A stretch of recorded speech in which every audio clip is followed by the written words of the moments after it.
What is up, guys? Welcome back to the channel. So I would like to tie a neat little bow around this whole Conor McGregor thing. And as I've thought about it, I believe that I have the answer as to why he was actually found liable. I believe it with all my heart, why he was found liable for this sexual assault. Okay? Now, I just want to say right out of the gate, I feel like there's a really good chance that this woman is lying and that he did not sexually assault or grape her.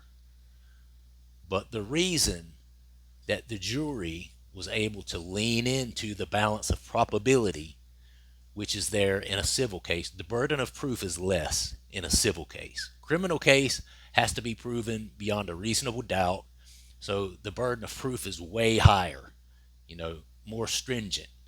Whereas with a civil case like this, you're just talking about monetary.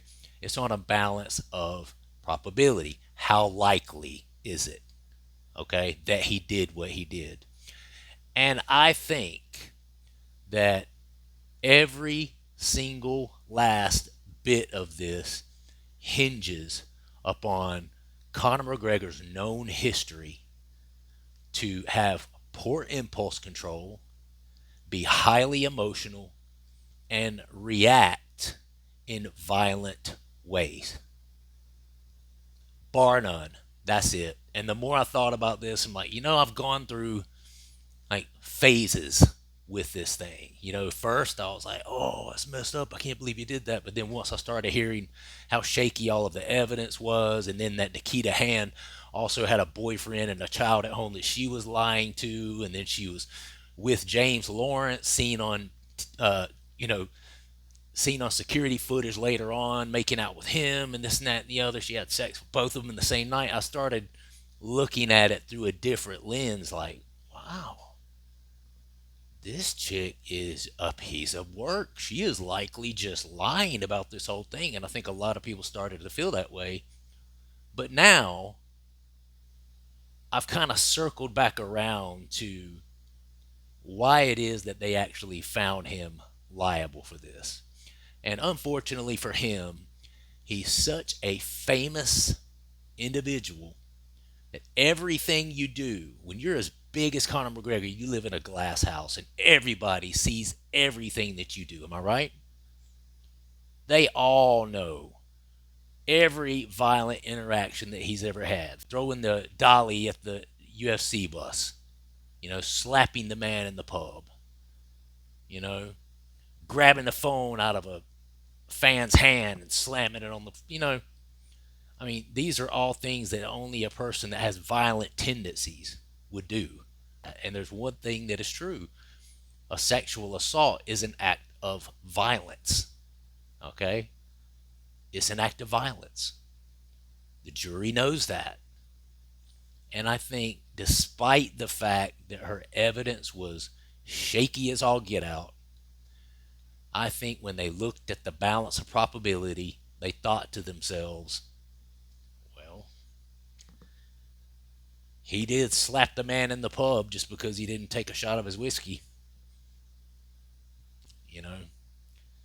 He did pick up a 30-pound metal dolly and sling it at a bus full of innocent people. He did do that.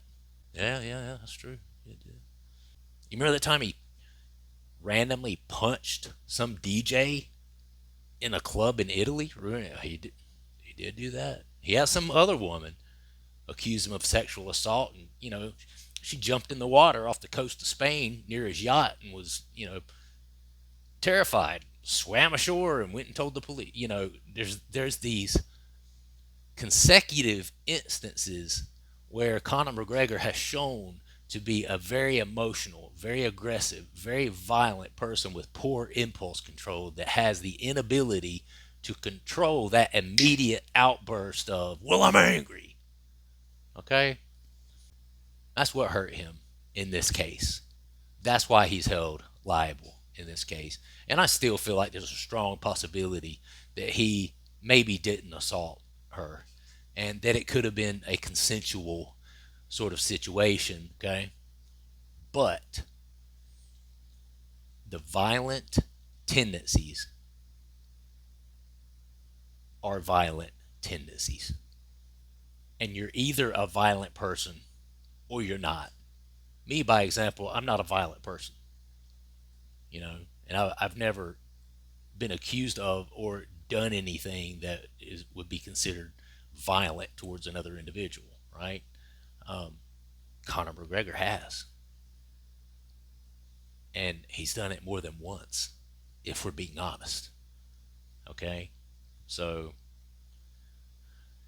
I think as far as whether he did this or not, none of us will ever know. Okay, and I think that's fair to say.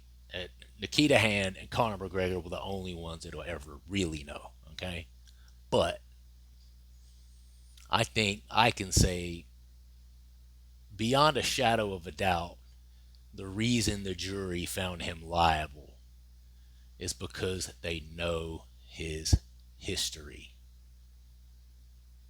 They know his past.